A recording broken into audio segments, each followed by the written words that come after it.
Welcome to the Project Zion podcast. This podcast explores the unique spiritual and theological gifts Community of Christ offers for today's world.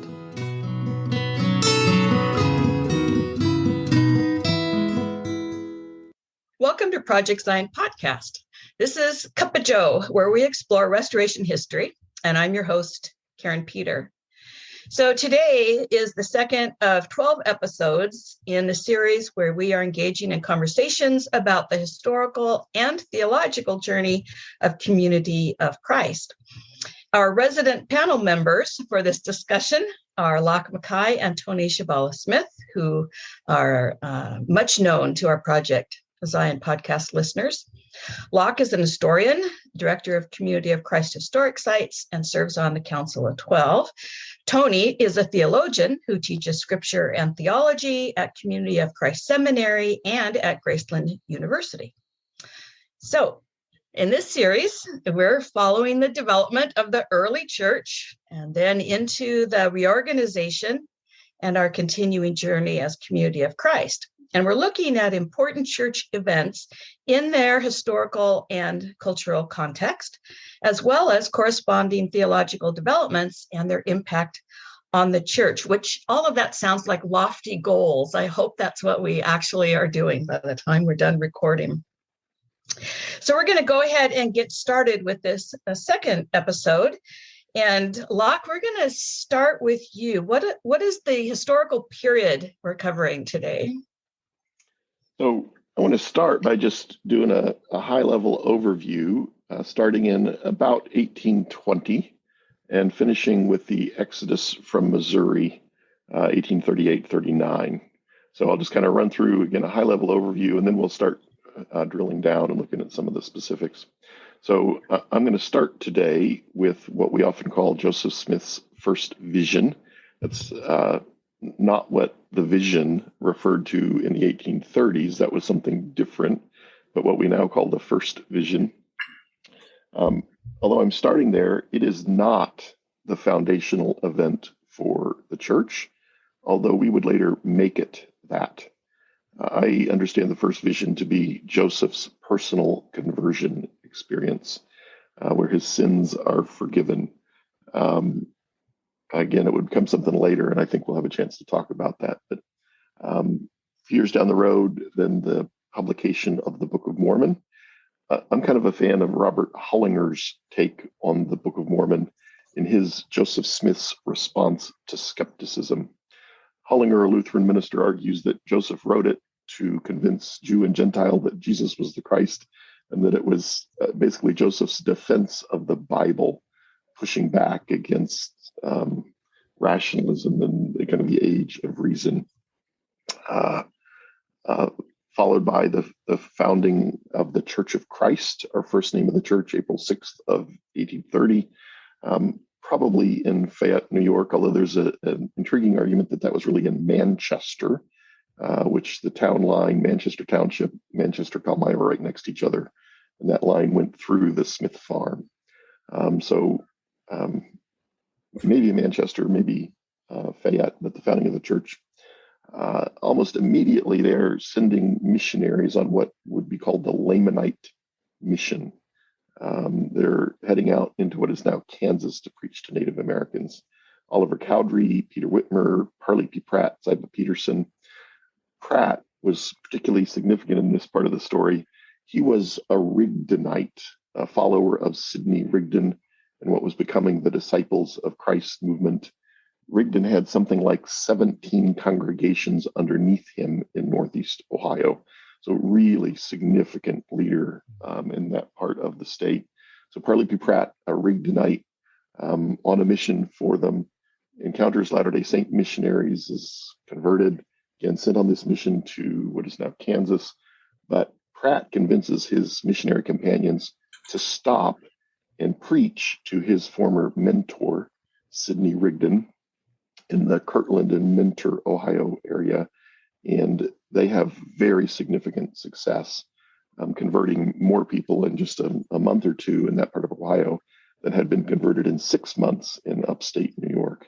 Really important. So I'm a fan of Steve Shields' effort to rebrand us the Smith-Rigdon movement. I don't think we can overstate the influence that Sidney Rigdon had on the early church. Those missionaries then continue their journey, make it out into what is now Kansas. There are other missionaries from other churches, of course, already there. And it turns out that we were supposed to have a permit to be out there. So we have to backtrack a little bit to Jackson County, Independence, Missouri. I think we sent one missionary back towards St. Louis to try and get a permit from the Indian agent. The other missionaries start preaching and have some success. So suddenly we have two centers of church activity. The people in New York had moved either to Kirtland, Ohio, where one of Sidney's congregations was, or started moving to Jackson County, Missouri. So two centers of church activity, 1831 to 33. And this took me forever to keep straight that they're happening at the same time. I think people often forget that. So both happening at the same time. We end up in conflict with our neighbors in Jackson County. We are New Englanders. They're generally Southerners. We were not fans of slavery. They generally were. Significant cultural differences. Each side thought the other dressed funny and talked funny and acted funny. And that ends up in violent conflict. We are forcibly expelled in 1833, pushed into Clay County, Missouri. They initially welcome us with open arms, but at some point they look around and realize there are a whole bunch of Latter-day Saints in Clay County, Missouri, and if they start voting, they might well take over the political process. So the folks in Clay County convinced the Missouri State Legislature to set up Caldwell County, Missouri, created for the first time. And it seems like there was this general understanding that it was for us, that it was a Latter-day Saint county. And at the same time, Daviess County, Missouri is created. And it seems, again, like there's this general understanding that it's not for us. Back in Kirtland, we had built a temple, which we'll come back to. We had opened a bank in an attempt to turn land into a more liquid asset. The state legislature in Ohio was very fiscally conservative at the time, though, and they were refusing all charters, all requests, with one exception, for approval to open a bank. So we opened a bank without approval from the state. That soon results in local newspapers running articles saying that anybody who even accepted one of our banknotes could be subject to a $1,000 fine for illegal banking. That's at a time when a farmer and their family might make $400 in a year. That's a pretty painful threat. That bank fairly quickly fails. Sometimes we wanted to blame that on the banking panic of 1837. That's not what's happening. We're in trouble before the panic hits. And most banks reopen after the panic. We are not able to do so. Most members probably didn't lose a lot of money in the bank failure, but the fact that they lost any was a problem for many, because there's this general understanding that this was the Lord's bank. How can the Lord's bank fail? So lots of dissent. Probably 15% of the membership leave, but maybe more importantly, 30% of the leadership. Well, later, some of those would come back, but significant problems in Kirtland, again, mostly internal. So those people start packing up and heading to Missouri. Over 500 leave in one day with what was called Kirtland Camp, or the poor camp. So people pack up, start walking to northern Missouri. By the time we had, at least the perception was, we seemed to have filled up Caldwell County and are spilling over into Daviess and Livingston counties. And that, again, ends up soon in violent conflict. Seems to have roots in an attempt to prevent Latter-day Saints from voting in the first election in Daviess County, Missouri. About 20 Latter-day Saints end up in a brawl with maybe 50 Missourians. We make it to the woodpile first. Unfortunately, this is not a peace church story at this point. We arm ourselves with clubs, and we seem to get the best of the Missourians. One of my favorite quotes in all of Latter-day Saint history comes from that event. A guy named John L. Butler, a mountain of a man, says that in that brawl, I never struck a man the second time. Meaning he didn't have to. And he says, as I struck them, I knew they would soon accept the gospel. These were true believers. Oh my! Yeah, yeah. that escalates into the 1838 Mormon War in Missouri. We, as that progresses, are forced out of DeWitt in Livingston County. We apparently, unfortunately, had faster horses than those who were pushing us out. They were saying we're going to go to Daviess County and drive you out of there as well. We got to Daviess County first and sacked Gallatin. So I want to point out that we didn't start the conflict, but we wholeheartedly participated once it began and did some pretty awful things. That kind of culminates with the Battle of Crooked River, where we, I believe this is inadvertent, attack the Missouri State Militia, thinking they're a mob, which is treason, of course. That results in the extermination order from Governor Boggs. He didn't mean leave or we'll kill you. He means leave or we'll forcibly remove you. Just a few days later, so quickly that word of the extermination order hadn't reached northern Missouri yet, but what's sometimes called the Haun's Mill Massacre happens a few days later. The Missourians probably would see that as the counterattack for Crooked River, but almost 20 men and boys killed, bodies dumped in a well. The state militia surrounds Far West, our capital, and we end up surrendering. And by early in the winter of 39, are fleeing, heading towards Quincy, Illinois. So that's probably longer than I hoped it would be, but just a brief overview of the period that we're going to talk about today. Okay, so that you raise all kinds of questions there, but I want to hear what Tony has to say about this period. So that was really very helpful to have that historical sweep, and also I very much appreciate Locke's willingness as a historian to say, blame, lots of blame to go around, and that's really important in our history. Often in past versions of our story, we've constantly painted ourselves as the martyrs and the victims, and have been slow to recognize our own victimization of others. And so it's really important to be honest about that. So the historical theologian wants to get the history right. And then the theologian part of the historian wants to understand what are the contextual factors that are shaping how people in those settings understand and interpret their faith. And so I am always going to advocate that we have to understand our movement as intrinsically connected to the Second Great Awakening, that period of democratized religious enthusiasm and revival that runs roughly from 1790 to 1840 in American history. And there are so many factors, so many features of our early movement that just dovetail with the democratized experience of Christianity that so many people had in that period. So almost anything we can talk about there, and we could pick any point along the line, and I think we could show interconnection with the religious context of the period. If you will, Karin, I'll go back to the start and go back to what we sometimes call the first vision. And I think Locke quite appropriately called it Joseph's conversion experience. And here's I think, the historical rationale for saying that. First, a lot of people do not know that there are 6 different versions of that experience that Joseph had, presumably sometime around 1820. And the version that most people know is the last account that is in the 1840s, and it's a highly stylized and really kind of heavily spun version of the story, in my view.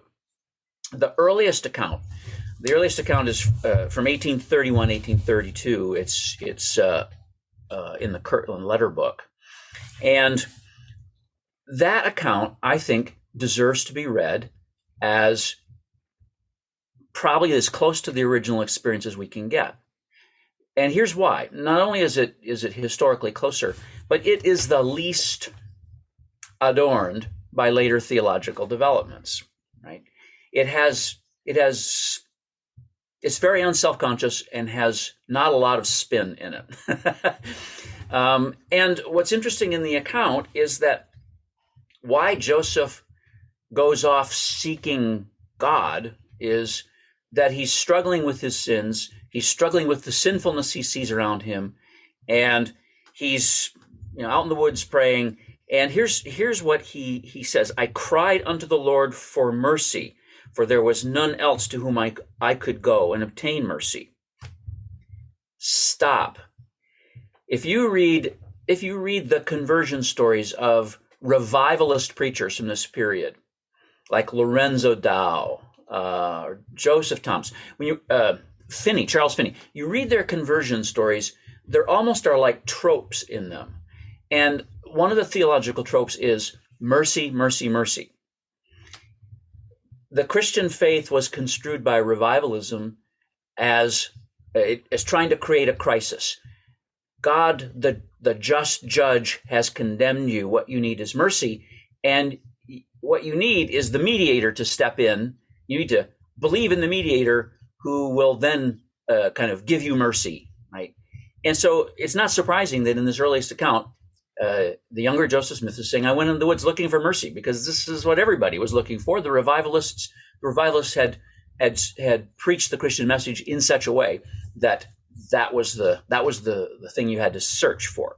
So he goes on to say, and the Lord heard my cry in the wilderness, and while in the attitude of calling upon the Lord in the 16th year of my age, a pillar of light, he'd crossed out, or in the letter books, crossed out the word fire, a pillar of light above the brightness of sun at noonday, come down from above and rested upon me, and I was filled with the Spirit of God. And the Lord opened the heavens upon me, and I saw the Lord, and he spake unto me. There are not two personages in this account. And the language is in the rough Trinitarian language of the frontier. The Lord, the Spirit, and then who appears to him. I think this is very interesting. So the Lord opened the heavens upon, I saw the Lord, he spake unto me, saying, Joseph, my son, thy sins are forgiven thee. Right? This is the perfect conversion moment in terms of second great awakening theology. Go thy way, walk in my statutes, and keep my commandments. Behold, I am the Lord of glory. I was crucified for the world, that all those who believe on my name may have eternal life. Stop. It's the risen Jesus who appears to Joseph. And this appearance, whether in a visionary way or a mental way, of the Lord, of Jesus, the mediator who steps in, this is a feature of conversion stories in this period. There's not really an emphasis here on churches. Wrong churches, right church. You're gonna create the right church. All the other churches are wrong.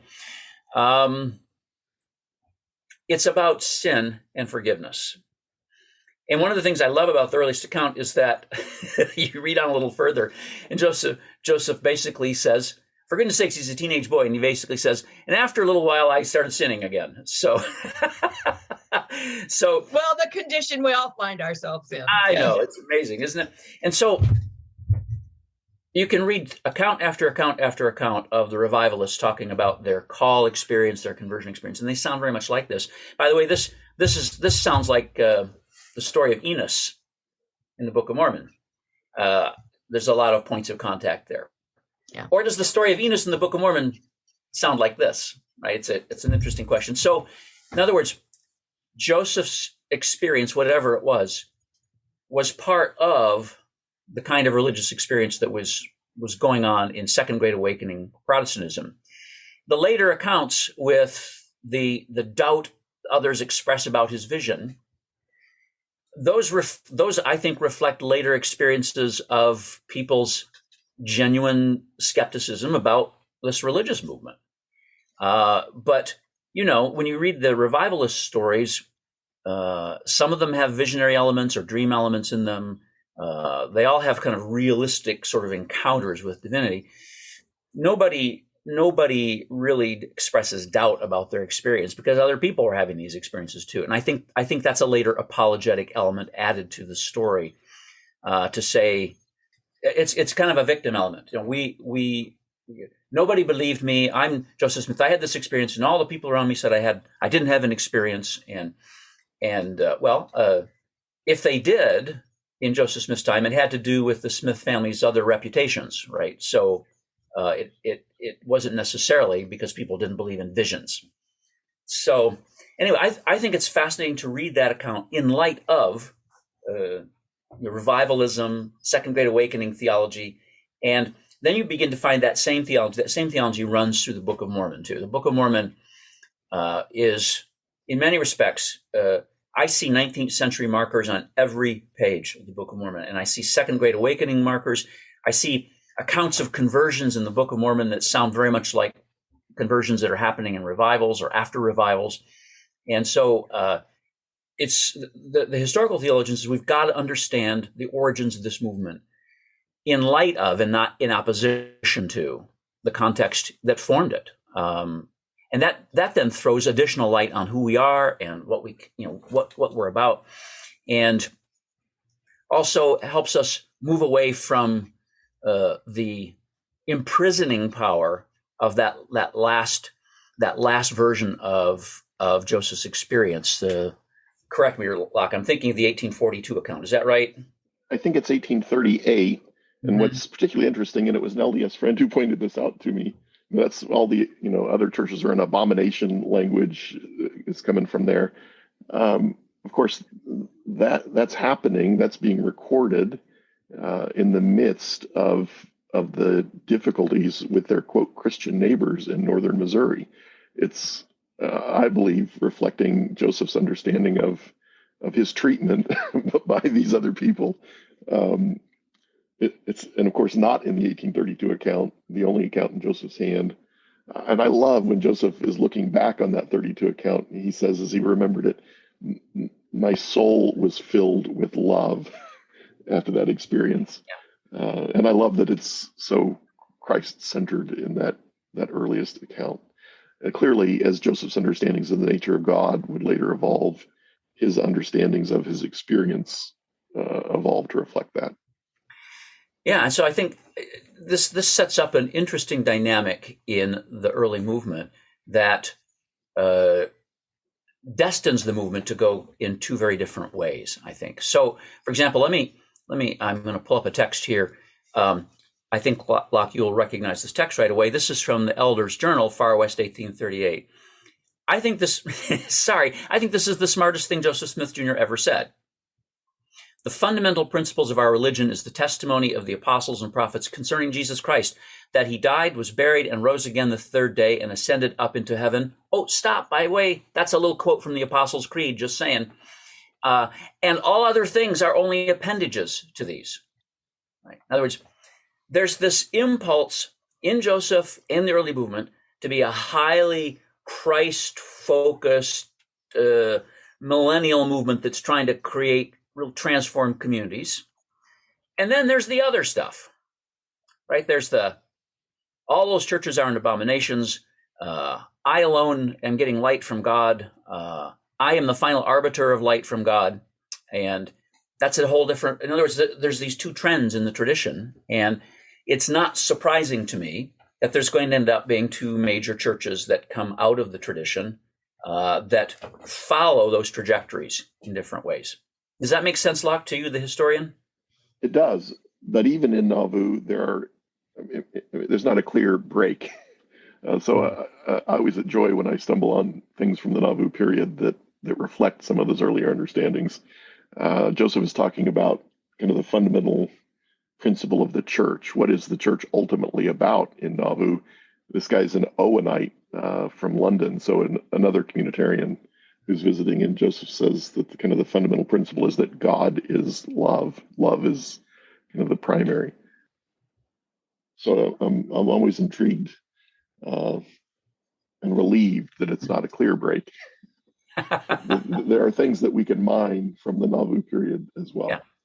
Yeah, exactly. And when we get to there, I think in a subsequent one, I really want to talk about the Nauvoo expositor, which I think has tapped into this one stream of thought that then goes on to become the reorganization's mainstream of thought. But we're getting ahead of ourselves in the story, Karin. Sorry about that, but just a little bit. But you did both touch on something that is real important in this time period that needs to be discussed, and that is the Book of Mormon. So can we go from whatever the first vision or the conversion experience was, and talk about the intersection with the Book of Mormon? So who wants to go first in talking about that? I'm happy for the historian to go first and give us the details. And well, Locke, you didn't raise your hand, but you've been nominated. So I believe where Tony is, and not where everybody is in Community of Christ, but I believe Joseph wrote the Book of Mormon trying to answer a number of the significant religious questions of his day. And I'm intrigued at the use of the book. And I believe there are studies, but I have not tracked them down to suggest that the role that the Book of Mormon played in the church early on was, again, simply kind of proof that the Bible was true, preaching from the Bible. And look, the Book of Mormon says the same thing. But more important, almost as symbol that God still speaks than anything it says, of course, with significant overlap in the texts, that this is proof, this is a symbol that God still speaks. I think that's the role it played early, but Tony has probably spent more time on that than I have. Well, I totally agree with that. And a surefire way to see that the book's actual content has had limited effect on the church's theology is that if it had a deeper effect on Joseph's own theology, as well as the church movements that subsequently come from them, these churches would sound way more like evangelical Protestants than they do. And that is because for goodness sakes, if you read the Book of Mormon trying to understand what salvation is, you're not going to find the section 76 and 85 glories stuff. You're going to find kind of heaven and hell language, and you're going to find you need the mediator to step in. Otherwise, it's going to be a problem when you die. That's Alma 3. You can read that there. And the vast number of biblical quotes and allusions indicate that what we have here is a commentary on the Bible, right? The Book of Mormon, I'll say this, and I'm going to back up one step. The Book of Mormon reads as if it is a revivalist commentary on the Bible, trying to solve the many issues that the revivalists argued about. There are some assumptions behind the text of the Book of Mormon. And I want to say before I comment on that whatever the Smith family was with this book, in the end, Joseph Smith is the author and proprietor. That's what it said on the copyright, right? Joseph Smith, author and proprietor.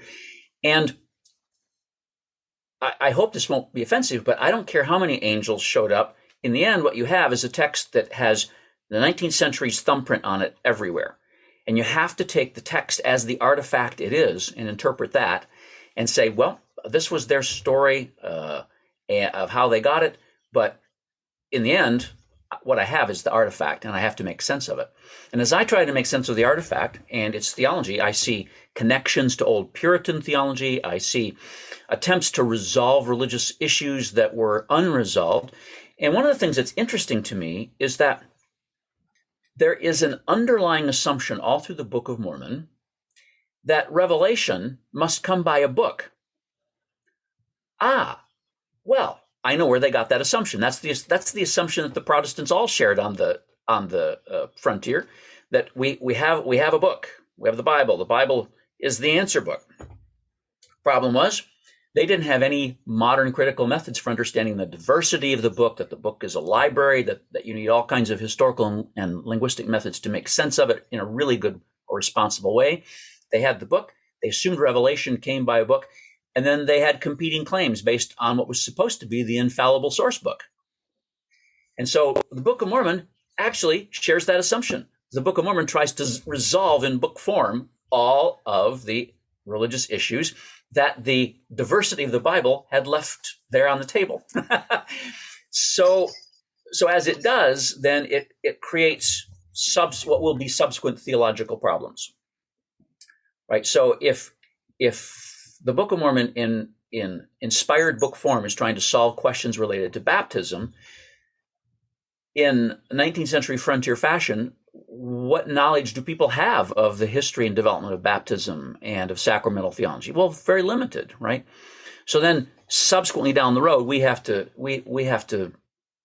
do a lot of careful reinterpretation in order to come up with a theology of baptism that is actually adequate. But in the time of the first readers, the thing that worked for them is that this quote unquote answered their questions in book form, which is what they thought an inspired book should do, answer their questions. So the Book of Mormon then, functions that way. I agree with the historians who say it's, in lots of respects, it's the founding event of the church. It's what congeals this group of people together. And yet, even by the Nauvoo period, you can tell that the theology of the church is only paying lip service to it. The book has become not a symbol, but a mere symbol.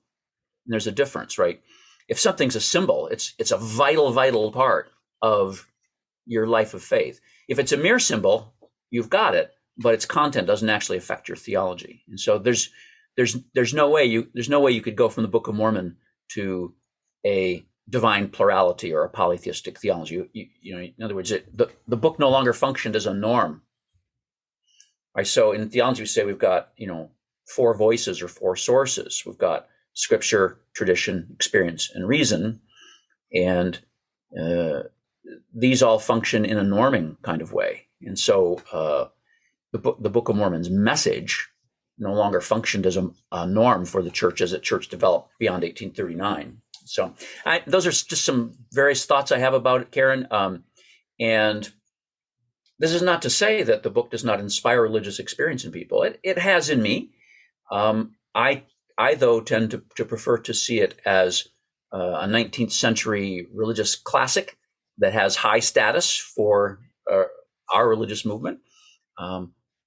I prefer to say, in contemporary terms, the Bible is the foundational book of Scripture for a community of Christ. So, just some thoughts on it. Which is in our Scripture statement. Mm-hmm. I think it's affirmation 9 in our Scripture statement for those who are curious and want to look that up. Lachlan, I want to ask you an historical question on this, and as Tony talked about the Book of Mormon as addressing religious topics of the day, my question is, what in the history of the American frontier in this time period is driving these kinds of questions, even to be asked by so many people that the Book of Mormon would have been become relevant to them? What was going on? So before I go there, let me just jump back to Tony's last comment. Joseph III also thought that the Bible was the primary scripture. I love it. The day he joined the reorganization, April 6th of 1860, he said, "I believe in the Bible and the Book of Mormon and Doctrine and Covenants, which are auxiliaries to the Bible." Mm-hmm. I just thought that was a fascinating take and a fascinating statement on that, why say it at that particular time. So Karin, I think that part of it had to do with just the intense competition, religious contestation that was taking place around Joseph. And I think that there's various arguments about whether this is still the prevailing interpretation, but the burned over district upstate New York, which some I think would now argue that same kind of religious fervor was much more widespread, but just an intensely religious culture. For many people, I think that questions of faith were the central questions for them. And in Joseph's family in particular, I think the death of Alvin, the oldest brother who kind of held the family, used the glue that held the family together. He died. Apparently, there's kind of an interesting argument that perhaps the Smith family had a genetic predisposition to mercury poisoning. So when this doctor gave him this particular medication, it hardened inside and did him in. But then the family is arguing about what's going to happen. Alvin was never baptized. There's some suggestion that the minister at the funeral hinted that he was going to burn eternally as a result. But some of the Smith family members like that congregation. So religion, which should bring families together, is tearing them apart. So I think for Joseph, some of those larger questions in the culture become intensely personal. And I have to think that was part of what was happening as well.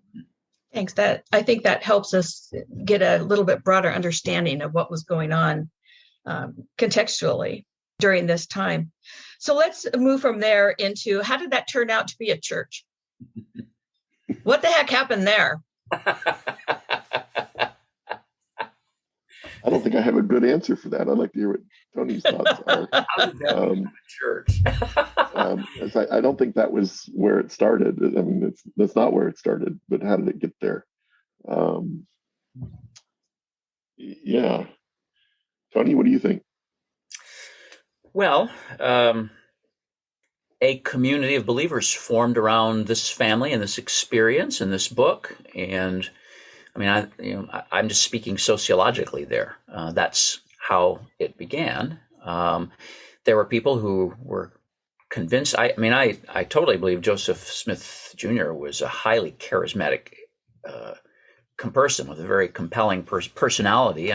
I think, there's that dynamic. There's the dynamic of people actually being involved in the creation of the book and of being persuaded by its argumentation. And there's nothing about the formation of this group into a church that speaks to me of chicanery or anything like that. It's a natural outgrowth of this intense communal experience they have. I think that the communalism of the early Latter-day Saint movement is historically, contextually understandable in terms of communitarian experiments, and it's also psychologically understandable in terms of this little group that forms around Joseph and the book, and this passionate belief that somehow we have to get back to the original form of Christianity, this primitivist idea that's on the frontier. I don't know, those are all forces that help start coalescing this into a movement. And I suppose one could say the divine spirit, which is ever creative and ever looking towards diversity, is actually at work there too. That would be a faith answer to the question, how did this turn into a church? But I'm probably happier with the sociological, psychological, and historical ones for now. So I don't know. There you go, Lach. That's a way to answer that really difficult and good question. I meant to stump the theologian and historian question. So you'd think that the family dynamics would be part of that answer as well. If they're arguing about which church to join, well, here's a good solution that can solve that divide. I love your practical answers there. Excellent. We can't agree on whether to be Presbyterians or Methodists, so let's just make something up. we'll be our own thing. Excellent. Well, Joseph Smith was creative, if nothing else.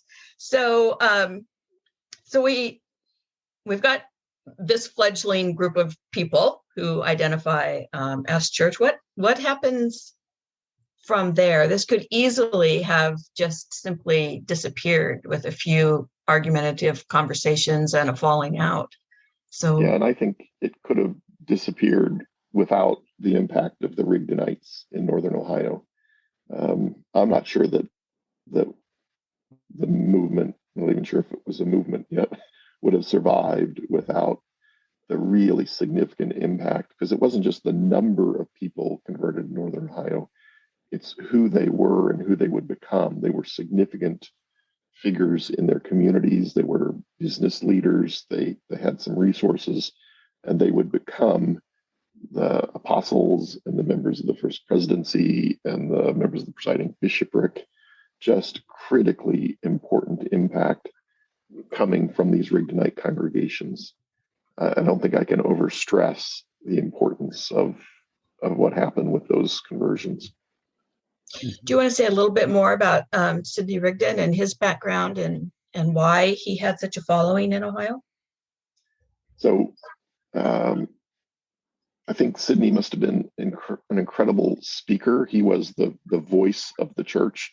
Really, every significant sermon prior to the King Follett discourse in Nauvoo, historically significant, Sidney is the person delivering it. He is Joseph's mouthpiece. And I think we often have looked at it that way, but he's really also Sidney's mouthpiece, of course. So I just think he was so significant. But because he lost in the succession crisis that comes later, we've just kind of written him out of the story.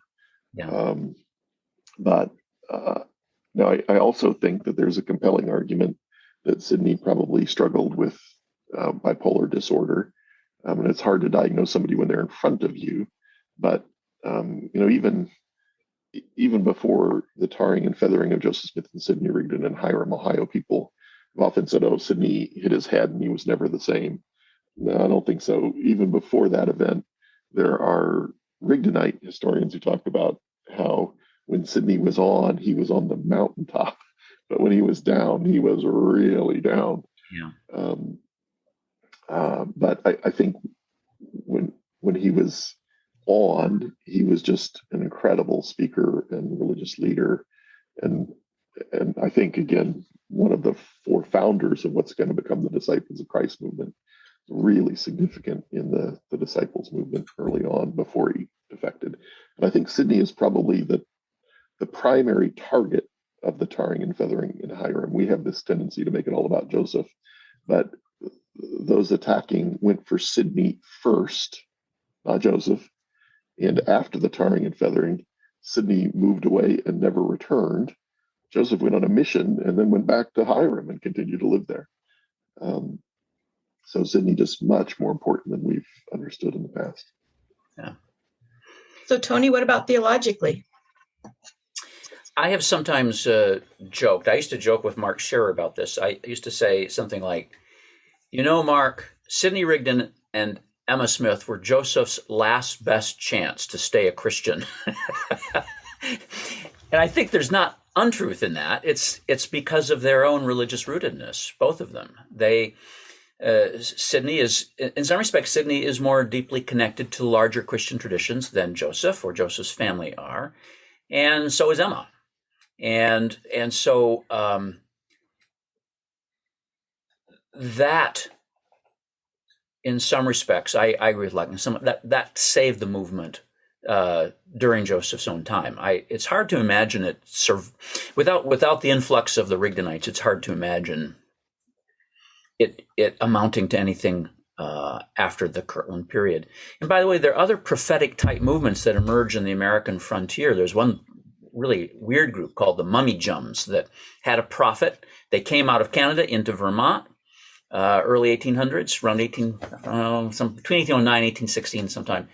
And they were like utter primitivists. They wore bear skins, and their prophet gave them revelations, and they practiced severe kinds of fastings, and they saw all other Christians as apostates. And eventually they made their way down the Ohio River and crossed over into Arkansas territory, what was left of them by the time they got there, and they disappeared in the 1820s. But, you have to ask the question, why does one prophetic movement that emerges on the American frontier survive and then become, one, a kind of New World religion, Mormonism, and another, a socially engaged, ecumenically involved Christian movement? One prophetic movement does that. Another prophetic movement disappears in Arkansas. I think it was the bear skins that got them. I think that's the clincher there, Tony. And by the way, did I mention they didn't bathe either? That I'm trying to imagine wearing a bear skin in the Ohio humidity. Well, it's partly because the Mummy Jums had one figure, and we falsely think that the Latter-day Saint movement had one figure. It didn't. Joseph was highly charismatic, central figure, but had people like Sidney and others who exerted influence, who helped keep the theology at times from going totally off the rails, and who kept parts of the movement connected to the wider tradition, and thus provided stabilizing influences as the tradition develops. So, I mean, I think there are ways to understand why this thing that got started with a handful of people around a table survived and became two different kinds of large churches later. So, Locke, Tony mentioned Sidney Rigdon and Emma Smith as the theological underpinnings of Christianity in the church. Let's talk a little bit about Emma and her role in this early period. So I think Emma raised in a solid Methodist background in a really, apparently surprisingly wealthy home. The Church of Jesus Christ of Latter-day Saints has reconstructed Emma's childhood home just a few years ago, and it is a beautiful historic site. And it became clear to me that it's the pattern for the mansion house that Emma would finally get here in Nauvoo. Really very nice home, and her father is, I think of him as a hunter. Well, it turns out they were exporting meat to Europe, this huge industry they had going. So really surprisingly, seemingly well-off home. And I love the fact that Emma, as Tony suggested, tried to keep us grounded in Christianity. I love the fact that she put Amazing Grace in the Nauvoo hymnal, which would disappear and then have to be brought back. For our Community of Christ audience, most of us have long had a love affair with Emma, which I think is dangerous, and particularly for folks who are new to Community of Christ. We often get angry with Joseph, and coming from this kind of, it's either true or false, black or white, good or evil, we just reject once we find out that there's more complexity to the story. But we often then want to put Emma on the pedestal that Joseph has vacated, which is also not fair to Emma, just like it's not fair to Joseph to put him there to begin with, and dangerous. Now, in Community of Christ, we've long loved Emma. It's been fascinating to watch kind of Emma's resurrection among members of the Church of Jesus Christ. I think that started with Mormon Enigma, published, almost 30 years ago now. But then when some Smith family members put out things like the Emma movie a few years ago, which kind of solved all the problems with Emma from an LDS perspective, which is not easy to do, but they did it in the film. Showing her at peace with polygamy, for example, when she was anything but.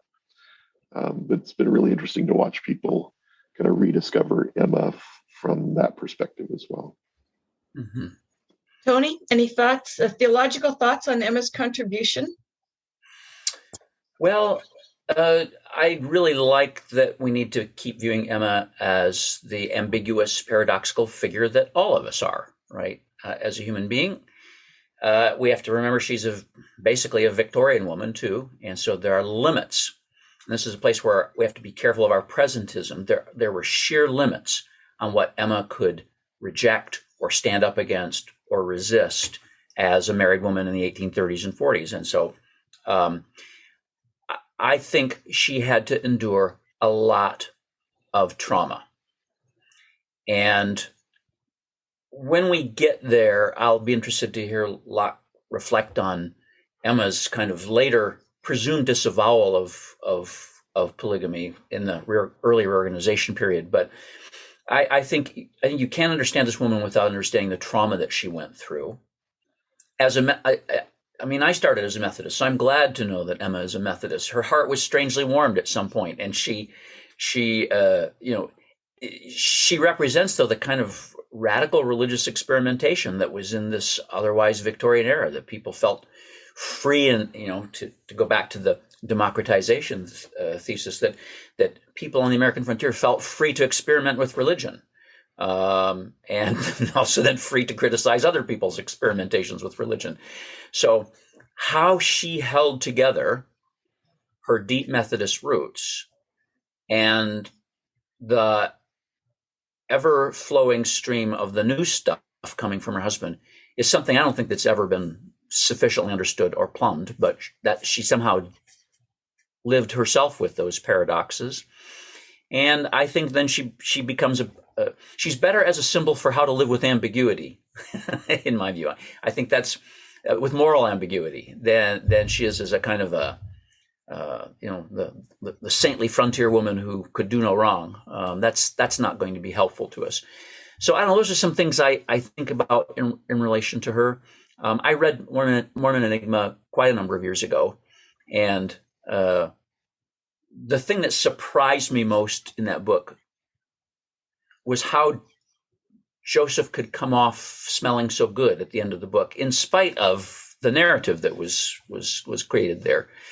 It's a matter of the perspective of historians, I suppose, on that. But I like the fact Emma is enigmatic as a person, but strong, devout, committed to her family, and the fact that she said no in 1844 and after, and said, no, I'm not going to do that. That may give us a little bit of grist for our justice mill if we don't presentize it too much. But she did. She resisted all of the pressure and temptations to go west and to relent and to become kind of a domesticated symbol of Mormonism. She refused to do that. I think that does place her. That does at least give her a chance to stand on a pedestal in the community of Christ. But again, we want to be careful about pedestalizing our figures in the past, because, as I said, they, like us, are morally ambiguous. That's a wonderful caution to add. And so it's helpful also when we remember to put her in the era in which she lived and the reality of women's lives at the time, as far as owning property and not having the options to vote, or even in many cases to leave a difficult relationship. So women's lives were severely curtailed compared to what we have today, even though we still don't have equality in the world today for women. Okay, so where do we go from here? We have two areas where the church is centered. We have Kirtland and we have Missouri. You talked about those, Locke, as we began. What happened between those two groups that somehow began to escalate the conflicts in both places? I mean, you were pretty blunt. We didn't get a permit to go into Kansas. We didn't get a permit to start a bank. We ignored the kind of county establishments and crossed borders where we weren't wanted. Yeah, that's the important part, though. Where we weren't wanted, of course, you can't legally prohibit somebody from moving in based on religion. But there does seem to be a thread that runs through all of this. Yes. So before we get there, can we talk about Kirtland Temple? Oh, absolutely. Okay. So I think that the temple grows out of maybe three things, probably more. We talked about Christian primitivism in our first session, and this significant focus on physically recreating what they understood from the Book of Acts. And the Acts is early in Christian history. They're still Jewish. The temple still plays a role in the life of the church. So I think that's part of what's happening. But there are other factors as well. We could no longer afford the rent on the meeting house that we were worshiping in Kirtland. So we needed a place to meet on Sundays and on Thursdays. And we also understood that we desperately needed a place to educate our ministers. So we need a place to worship. We need a school for our church leaders. And that results in the Kirtland Temple's two almost identical floors. The lower court is the space to worship in. And the upper court, which again looks almost just like downstairs, but not as nice, is the place to train church leaders. The we didn't stop with just church leaders. The third floor also included things like a Kirtland high school with students as young as age 6 through adults. And Sidney Rigdon might have mentioned this last time, but he's talking in Far West Missouri about the Far West Temple, which didn't get built. But what he said really applies to Kirtland as well. He said, we're tired of our members being taken advantage of by the more learned. We're going to use the temple to teach them to read and write so they can take care of themselves. So this focus on education. On top of that, they had this, again, I think this is part of this Christian primitivism, this desperate desire to replicate what they understood of the Luke and Acts passages, where Jesus tells his disciples to tarry in Jerusalem till they are endowed with power from on high. So this concept of spiritual empowerment is introduced very early and would become central to them, but it would evolve in Nauvoo. It would become something quite different in Nauvoo, but builds on Kirtland. So endowed with power, clothed with power. I'm going to be interested in Tony's thoughts on how this concept relates to spiritual formation today. But so Acts 1:8, you'll receive power when the Holy Spirit has come upon you. You'll be my witnesses to the ends of the earth. That's also found in Luke chapter 24, verses 47 to 49. Repentance and forgiveness of sins is to be proclaimed to all nations. You are witnesses of these things. I'm sending upon you what my Father promised. So stay here in the city till you've been clothed with power from on high. Joseph restates that in section 38 of the Doctrine and Covenants. But instead of tarry in Jerusalem, it's go to the Ohio. And there I will give unto you my law, and there you should be endowed with power from on high. And from thence whosoever I will shall go forth among all nations. And what I'm sharing is really based on the work of Greg Prince, is endowed with power from on high. This idea of coming together to be empowered by the Holy Spirit for missionary outreach. And they actually in the 1830s wouldn't let their missionaries go overseas until they had been empowered by the Holy Spirit. And they try 3 times in Kirtland. The first was as early as 1831 at a conference, priesthood conference at the Isaac Morley Farm. So they put out a call to church leaders to come together to be spiritually empowered, and then they can go out. We actually call that an endowment. It seemed to work, but they thought it could work better. They try again with the opening of the School of the Prophets in the Whitney store. There's always what they would have called an ordinance involved early on. It's ordination to high priesthood at that 1831 conference at the Morley Farm. That's the first time the concept of high priesthood, not the office of high priest, but the concept of what we call Melchizedek priesthood is introduced to the church. They try again at the Whitney store with the opening of the School of the Prophets. What they would have called an ordinance was feet washing. We didn't call that an endowment, but it has the same common elements. Again, they come together seeking spiritual engagement, then go out on their missions. Then you get to the Kirtland Temple period. That's section 92 in the Community of Christ Doctrine and Covenants. Build a house in the which house I designed to endow those whom I have chosen with power from on high, for this is the promise of the Father unto you. Therefore I commanded you to tarry, even as mine apostles at Jerusalem. They're very clearly making that connection. Again, come together to be empowered by the Holy Spirit for missionary outreach. That what they would have called ordinances evolve. There's significant physical preparation. Word of Wisdom talks about what to do with strong drink. They would use cinnamon whiskey as a ritual cleansing agent, and then go into the temple with clean clothes on, have a sealing or confirming. They'd anoint with oil, a sealing or confirming blessing, some feet washing. And church leaders in Missouri were called to Kirtland for this significant time of preparation. And this is the part that I think is most interesting about all this, is that they didn't just think this was going to fall from the sky. They spent a year or years in preparation, spiritually, intellectually, physically. So all of this education that was taking place, they associated with this as well. So this idea that through intentional engagement and preparation, we can somehow connect more powerfully with the Holy Spirit. Now, that's the part I don't really understand. And, and we often in our past would link the Holy Spirit with confirmation. So I'm intrigued, and this is something I wanted to talk to Tony about for years. what might be a value in this concept? Is there a potential to kind of reframe it as spiritual formation, which I've often done? What are the theological problems with this idea? But I just am really intrigued this idea of intentional preparation for engagement with the Holy Spirit. Yeah, and actually, in that same period you're describing, we have a first attempt at something like an early Restoration systematic theology, which is called Lectures of Faith. It's now I'm going to be a presentist for a minute. It's full of errors, but it was an attempt to. It actually in its preface it says it's okay to use the word theology.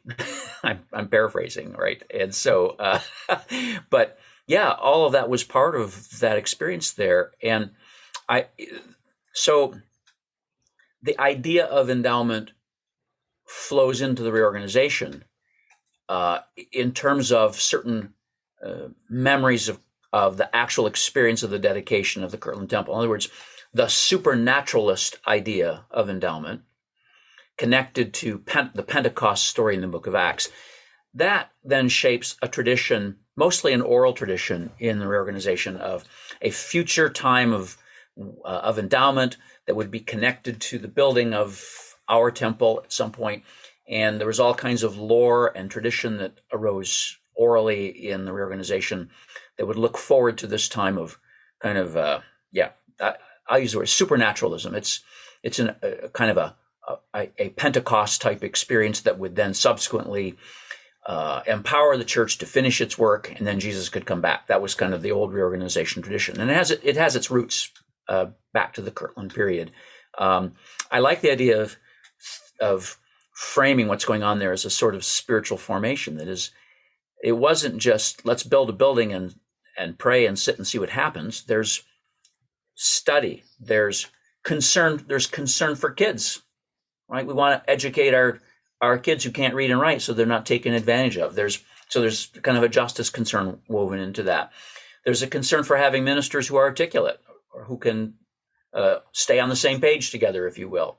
There's a concern for articulating the faith, lectures of faith. There's a concern for spiritual practices. So there's lots of elements in that Kirtland period that have a, to use our language today, have a kind of spiritual formation flavor to them. And it's really, what you shared is really important, because for a long, long, long time in the reorganization, there was this hope for a future endowment it had narrowed into a kind of something's going to happen. We're going to build our temple, and then all of a sudden, God's going to come down, and people who have no aptitude for biology are all of a sudden going to become doctors, and all there's going to be all this supernatural stuff that will turn people into Übermenschen, and they'll be able to go out and do all kinds of stuff. Roy Chevelle in the 1960s and 70s will be highly critical of that development, and he will try to retrack the idea of endowment as more preparation, openness, as learning, as study, and spiritual formation, if you will. So it's an interesting concept. I can really understand it in terms of we want everything to happen to us that happened in the Book of Acts. Right, I mean that primitivist ideal that followed the church into Ohio, and it kind of flourished there. And what happened in the Book of Acts was the disciples weren't ready to missionize until Acts chapter 2. So I think the hope was for a new Acts chapter 2, a new Pentecost. And this, by the way, over 80 years before the Azusa Street revivals in California that began the modern Pentecostal movement. So I think that's interesting. Yeah, they were they don't say we are trying to carefully replicate the Book of Acts, although Sidney Rigdon says that before he met Joseph Smith. But we're not saying in 1836, here's what we're trying to do. What we were doing is using quotes from Acts to describe our experiences. So everybody made that connection. Everybody got it. And I love that Roy Chevelle kind of reconnected to the preparation for mission element and was intentional about connecting church leaders. Now he was focused on Kirtland, but they're sending Neff and Blair Jensen into Asia from the Kirtland Temple to kind of reconnect to that 1830s preparation and empowerment for mission. Yeah. And I think that could be meaningful for some Community of Christ members today, particularly more traditionally minded folk who sometimes struggle to connect with spiritual formation language. I think it's possible to reframe it in a way that can feel comfortable. Yeah, absolutely. Yeah. So I have a question that came out of listening to both of you talk about this time period, and that is that in this period of yearning for spiritual endowment, education played a big role.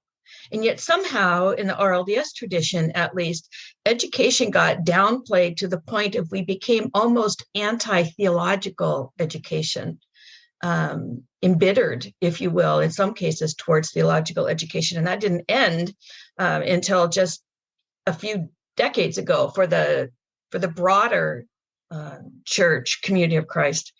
What happened?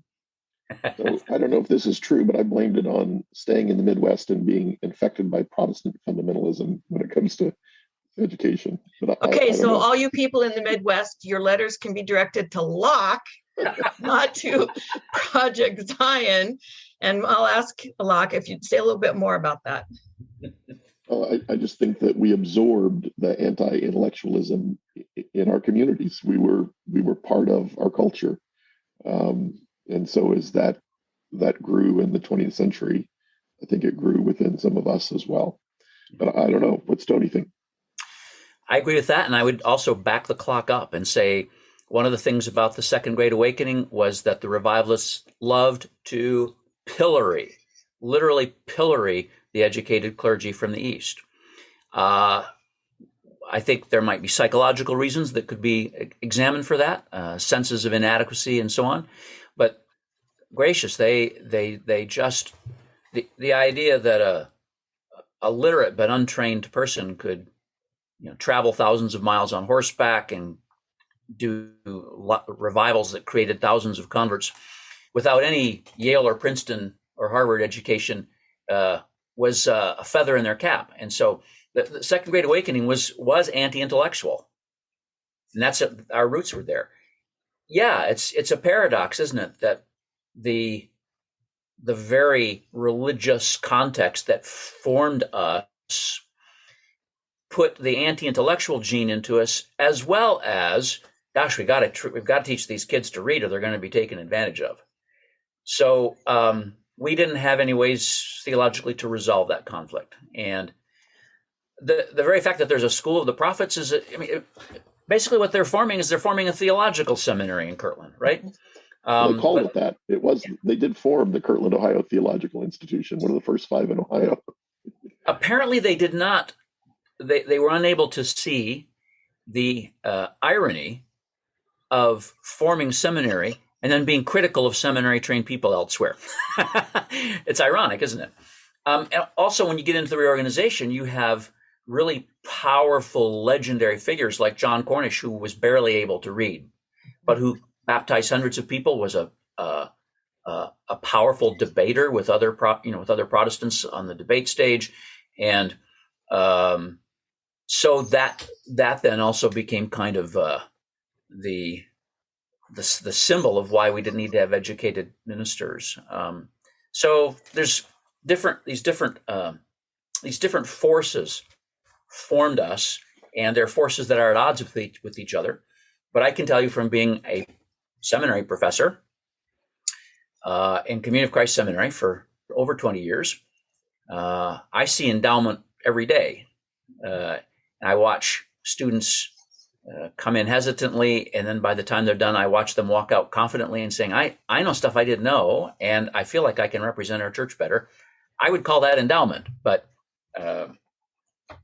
minus the supernatural element, though I wouldn't want to say that totally, because, as a theologian, I believe in the presence of the divine spirit in and through all things, and that spirit works in its own way in and through the stuff people do and learn and struggle with. So So I'm not speaking against supernaturalism. I'm just saying that what I see is an amazing combination. But anyway, I'm now jumping into the 21st century. Sorry about that, Karin.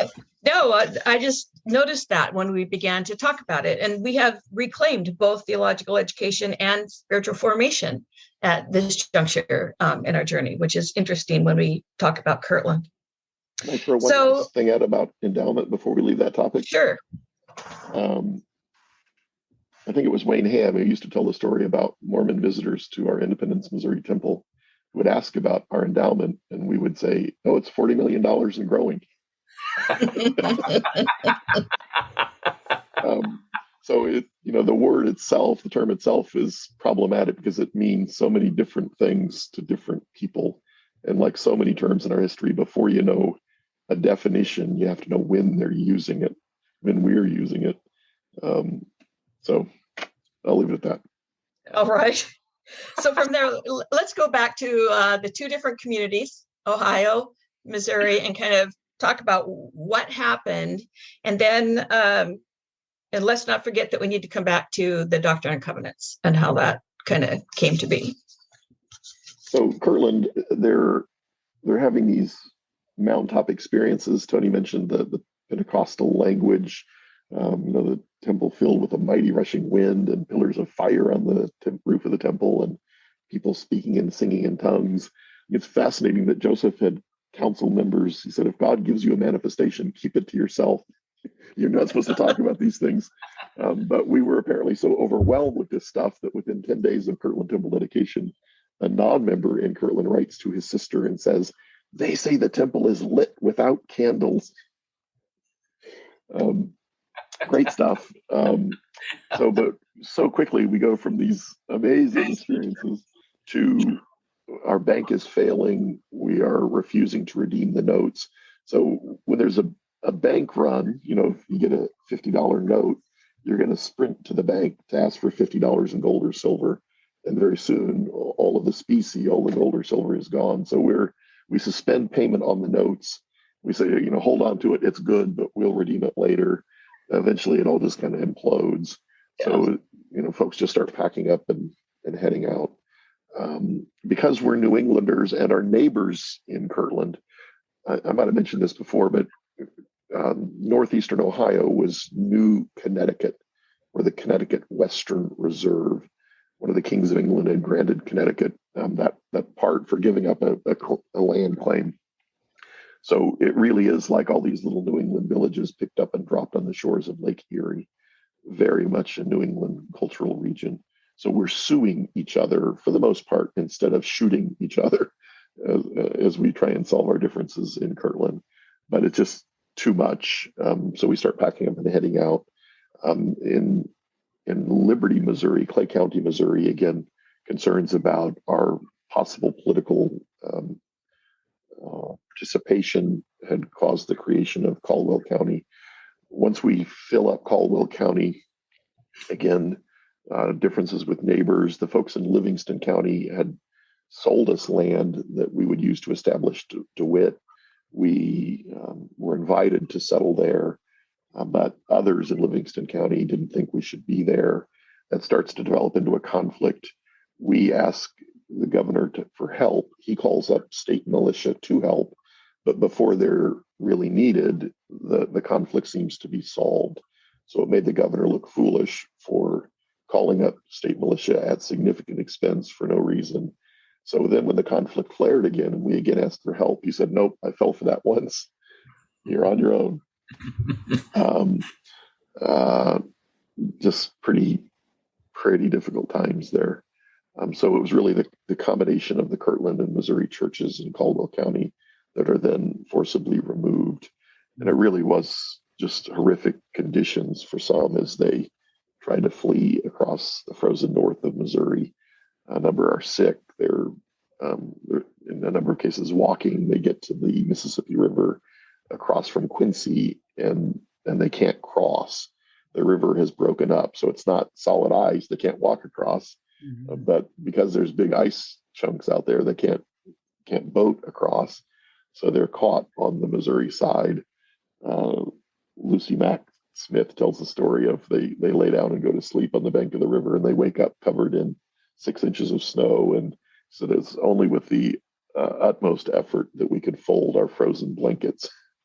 But a highlight of the story are the folks of Quincy who have a long history of taking in refugees. The folks of Quincy, there's probably, 1,200-1,600 of them, take in something like 5,000 Latter-day Saints, open their homes and their cupboards and care for us. A wonderful example for us to follow. That's again a very condensed version. Okay, Tony? How interesting that Gentiles can show hospitality. And those, quote, within sometimes don't. So it's a lesson learned. Also, another lesson. Here's a theological lesson I've learned today, Locke, from listening to you describe the bank in Kirtland. I think God believes in heavily regulating the banking industry. Just a theological lesson to pass on from our understanding of the Kirtland anti-bank. So these two communities came together and then ended up being chased out, if you will, of Missouri, having to leave Missouri. How did the two communities relate to one another, the Ohio community and the of church communities? So it was kind of interesting that there was some friction through the years, probably because the Missouri church leaders thought that they were the leaders of the church in Missouri, and they were until Joseph showed up. But I think there was some friction there. There was some friction over some church leaders who sold land that Joseph thought the church should have held on to. And I think one of Mark Shear's, most significant contributions is talking about how the name of the church gets pulled into the conflict between the Missouri and Kirtland communities. So you have initially the Church of Christ is formed in upstate New York. In 1834, we become the Church of the Latter-day Saints, which is what they painted on Kirtland Temple initially. But the folks in Missouri don't really seem to have embraced that name. So with the failure of the bank, you have the Church of Christ in Missouri and the Church of the Latter-day Saints in Ohio kind of being forced together, but it's not going particularly well. And so in a stroke of perhaps inspiration and religious genius, the Church of Christ and the Church of the Latter-day Saints become the Church of Jesus Christ, the Latter-day Saints, to blend those two communities. And I think Mark is on to something there. I think that's what was happening. Tony, what were the theological differences between the two communities that we can identify? That's probably a question I can't entirely answer. I suspect there were some, but I just don't know the sources well enough to be able to ferret that out for you. Sorry about that. No, I appreciate when somebody says, when one of our experts say, I'm not sure about that, or I don't know about that. In your dialogue, though, about the two communities, Locke, we seem to have a history of being very much shaped and formed by our cultural surroundings, depending on where the church is located. So if you're familiar with the Midwest and the East Coast, you can kind of navigate some of those cultural differences historically that would impact, I would assume, our communities as well. Well, so one of the differences wasn't, it's the Kirtland church that comes apart through dissent.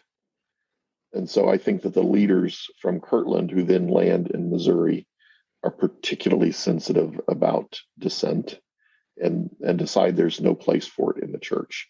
And I don't really think that's where Missouri church leaders were at that point. Mm-hmm. So I think that some of the internal conflict would have been rooted there.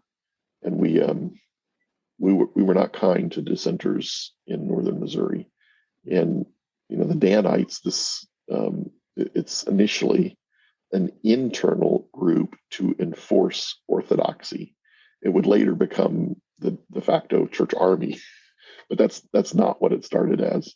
So I think that is there room for dissent was probably one of the significant issues at play between the two communities. Yeah, and a question I would have related to that is, and maybe Locke, you know an answer to this, is did the Missouri church leaders know anything about Joseph's little experiment with the so-called Book of Abraham? I do not know. I'm guessing yes, but of course it wasn't published, so I think they probably knew that that the potential was there, but I don't think they knew. Mm-hmm. I don't think they were influenced by the theology of it yet, but I could be wrong. Yeah. So before we go on to the Doctrine and Covenants, I have to ask: are we talking about the Danites in our next episode when we talk about Nauvoo, or did? No, because I don't think. I think Danitisms happened in Nauvoo. Danite-like activities, but I don't think the Danites exist during the Nauvoo period. So maybe we need to talk about that now then, just briefly, if you can give us an overview of Danites. Sure. Also, I think sometimes called the Daughters of Zion. I'm getting a little outside of my area of expertise, but a group that church members, and I'm confident with Joseph's full knowledge, created an organization, again, initially to enforce orthodoxy within the church. They had just, I think, concluded that there wasn't room for dissent. But as the conflict with their non-member neighbors fires up, then I think they start turning their efforts outward.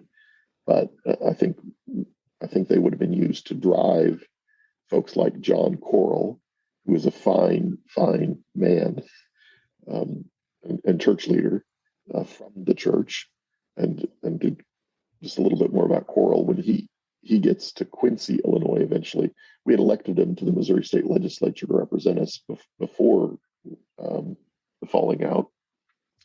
We drive him out of the community.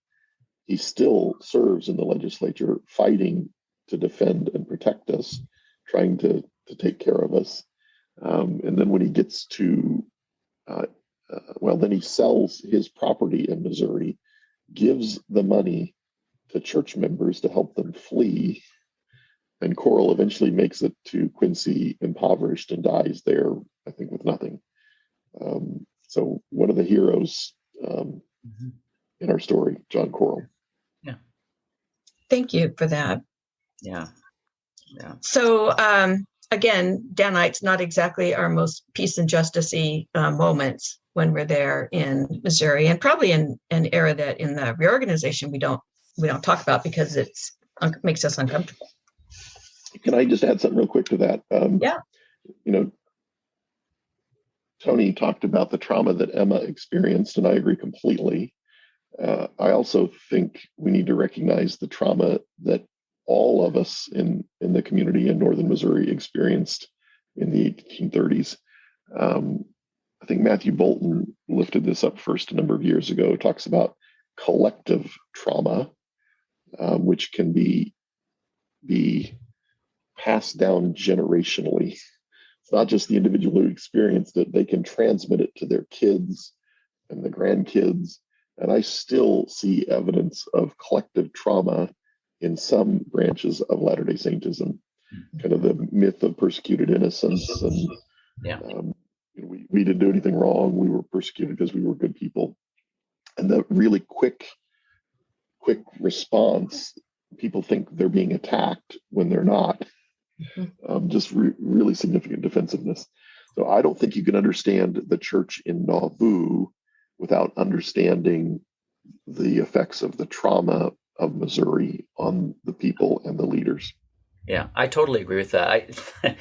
Interestingly, Charmaine and I were having a conversation about this very thing earlier today, and she had this great image. She said that this combination of traumas might have contributed then to a lot of church members in Nauvoo. Her word was subcontracting theological reflection out to Joseph, right? In other words, not taking responsibility as part of the church for pushing back on stuff, but letting the leader just make decisions again and again. And the leader who himself was traumatized. Right. We, traumatized people, are letting a traumatized leader just decide stuff for us, and then he becomes sort of the sole arbiter of what Christian truth is, and it spins completely off the rails then. So I loved her image of subcontracting theological authority out to Joseph. All right, let's talk about the Doctrine and Covenants. Again, in this same time period, this second book comes forth. So how did that take place historically? We'll start historically, Locke. My sense is that initially they're simply writing down what they understood to be Joseph's revelations. And I'm intrigued that, although we didn't talk about it much, Joseph seemed to be comfortable editing them at times, suggesting he didn't have a concrete understanding of how Revelation was working, meaning he seemed to think that it was okay to edit, although again, we didn't talk about that much, and a number of members would take exception to that when they came to understand that. But initially, I think they're simply written documents that are passed around on individual sheets or maybe a couple pages and copied and just passed around that way. We, in 1833, make the decision to collect and publish something called the Book of Commandments.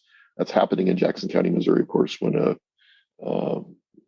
don't like terms like mob, but I don't know what else to call them in this case. Mob comes in, destroys the press, scatters the type.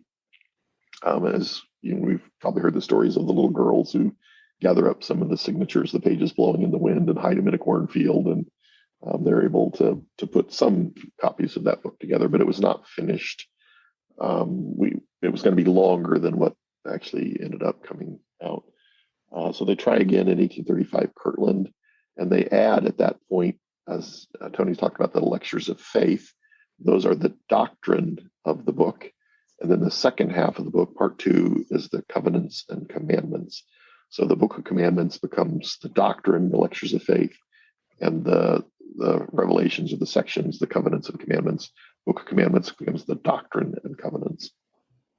So Tony, a bunch of letters passed around communities is starting to sound like some of Paul's letters. So let's talk about that and how theologically how did this contribute to the journey? Well, yeah. So this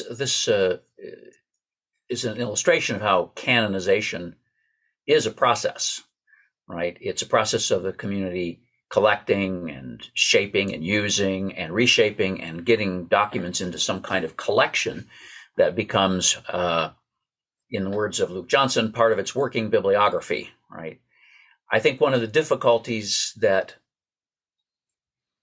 comes through is that failure to deal early with the fact that Joseph edits earlier revelations. That I think that's very helpful to know that he did that. For example, you see the same thing in the biblical tradition. There's the narrative of First and Second Kings, and then there's the narrative of First and Second Chronicles that spins David in a much better way, right? In other words, editing was always going on in biblical traditions. You could say that Matthew and Luke are re-edited versions of Mark, right? So it should never have surprised us that Joseph edited his earlier revelations. The problem was this underlying default setting that revelation is direct speech from God, right? That in other words, that what revelation is an Instagram post from God, if I can put it that way, and instead of there's human perception, human reconfiguring, human editing, human thought, human struggle with the content of divine encounter. We could have learned that lesson a lot earlier if we'd paid attention and not been afraid of the fact that Joseph edited his revelations. But that's something interesting to learn from the process. And then subsequently, we have discovered over a long period of time that the Doctrine and Covenants has not solved all of our problems, but it has sometimes created problems, theological problems for us, right? So For example, Section 20, which demanded rebaptism and said that God had done away with all other covenants, that really became problematic as we came to understand the theology of baptism quite differently. And in our world mission had to deal with the fact that there were lots of people who wanted to join our church who, at great personal cost to themselves, had left one world religion and been baptized into Christianity. So we were left with a Section 20 of the Doctrine and Covenants that people treated as direct revelation. You couldn't alter or interpret or do anything to. So we've had subsequent issues to deal with. That having an open canon of Scripture does not solve problems. It sometimes increases them, but also just increases the need for responsible interpretation. So I'm again working from the early period out to I'm doing effect history here. What is the long-term effect of something? And we have other issues that come out of the Doctrine and Covenants, but I think I have heard Community of Christ people express dismay that prophet presidents no longer use the first person, I the Lord kind of language from the early period.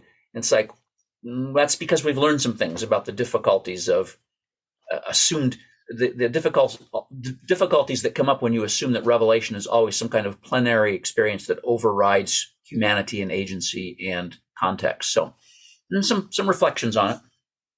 So what happened to the doctrine part? Well, that's a historical question, and I think Locke can answer that. How the lectures of faith got severed up from it.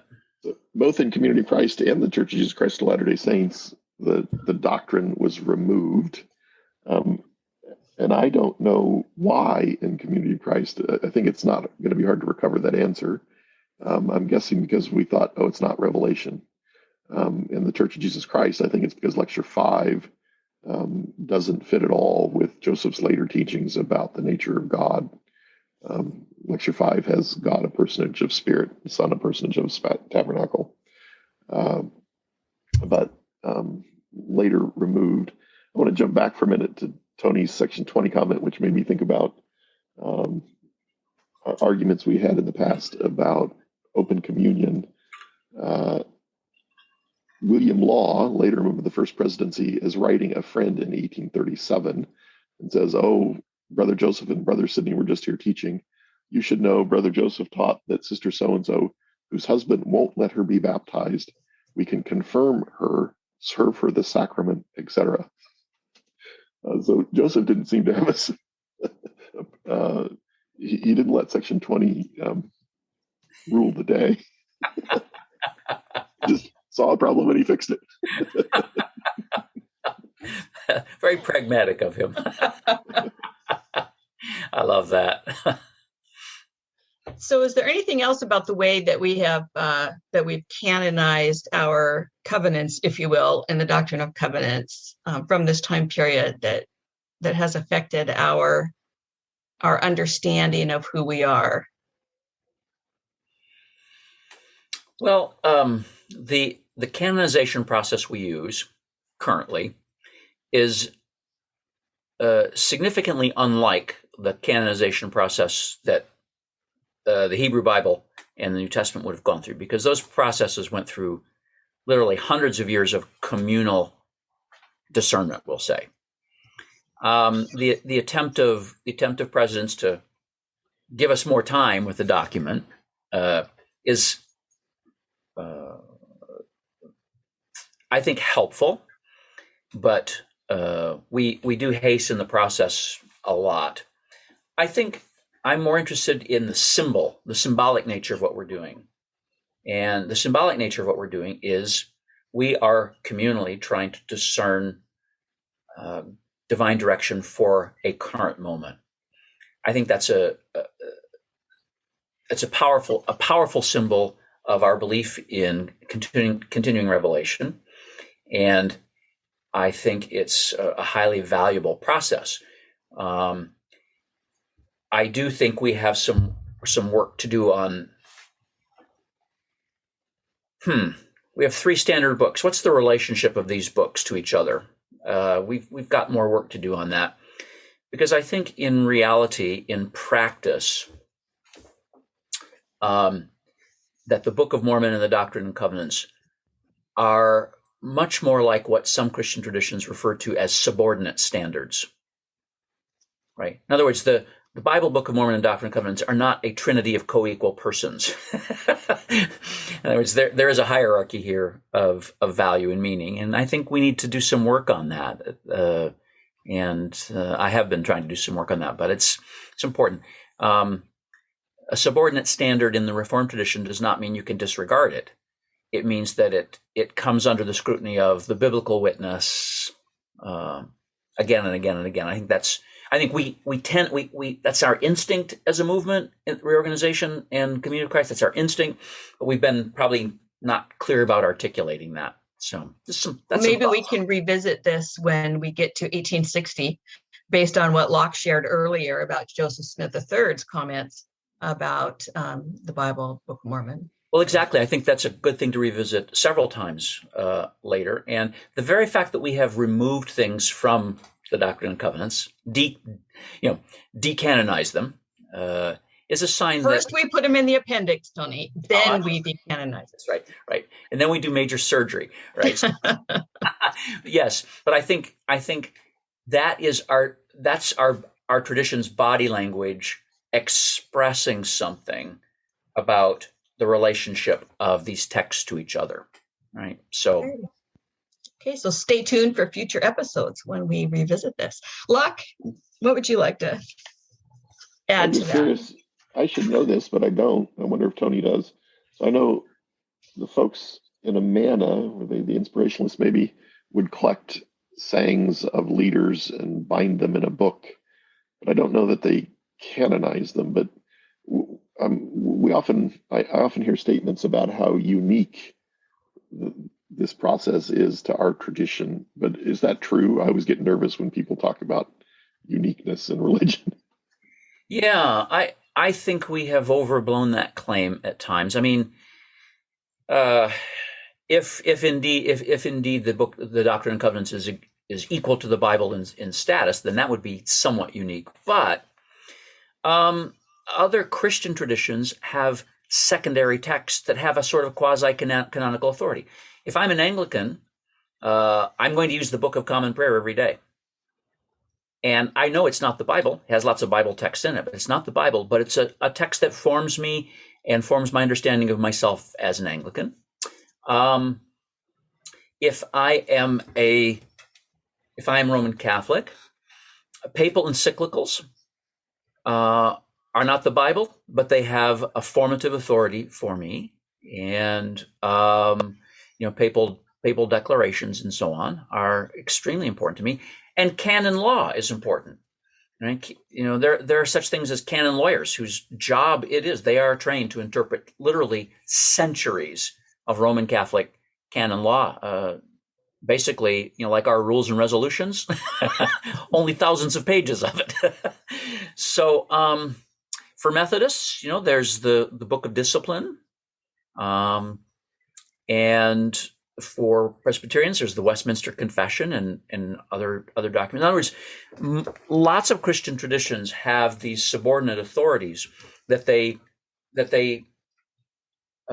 treat as really essential to their life together, and that they would probably be uncomfortable calling them canon, but they have the kind of function that canonical documents have. Only they hold these as having, I wouldn't want to say less authority, but less. They're of a different nature from the biblical texts, which are the originating revelations. So I think we have to be careful about saying we canonize stuff. We're unique. We're so much different from everybody else. Not as different as we think, really. So we're going to, in the interest of time, bring our conversations to a close. And where we're ending is that we are trekking across the frozen tundra of northern Missouri towards Quincy, Illinois.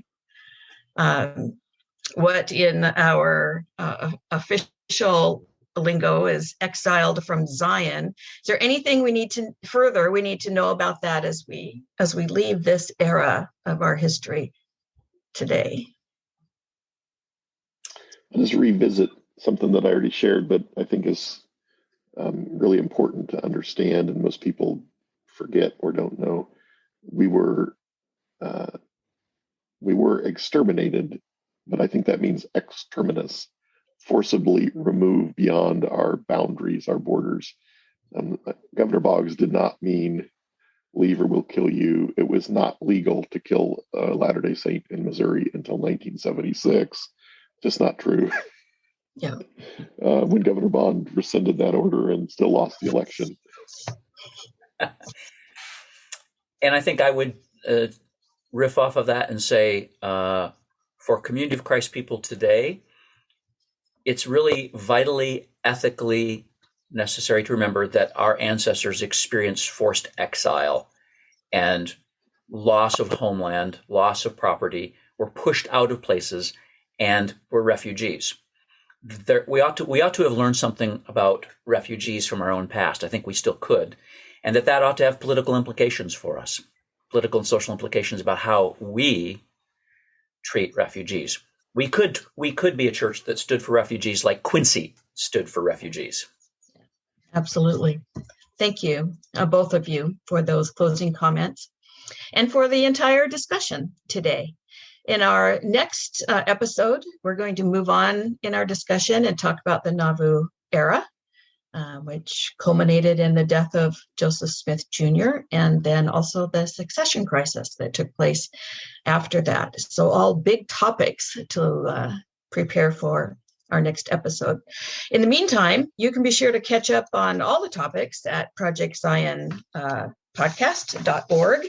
We have multiple podcasts on church history, including Emma Smith, Joseph Smith Jr., the First Vision, the Book of Mormon, and other relevant topics from our conversation today.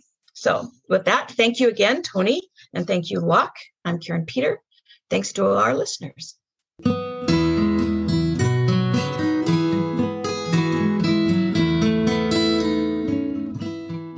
Thanks for listening to Project Zion Podcast. Subscribe to our podcast on Apple Podcast, Stitcher, or whatever podcast streaming service you use, and while you are there, give us a 5-star rating. Project Zion Podcast is sponsored by Latter-day Seeker Ministries of Community of Christ. The views and opinions expressed in this episode are of those speaking and do not necessarily reflect the official policy or position of Latter-day Seeker Ministries or Community of Christ. The music has been graciously provided by Dave Hines.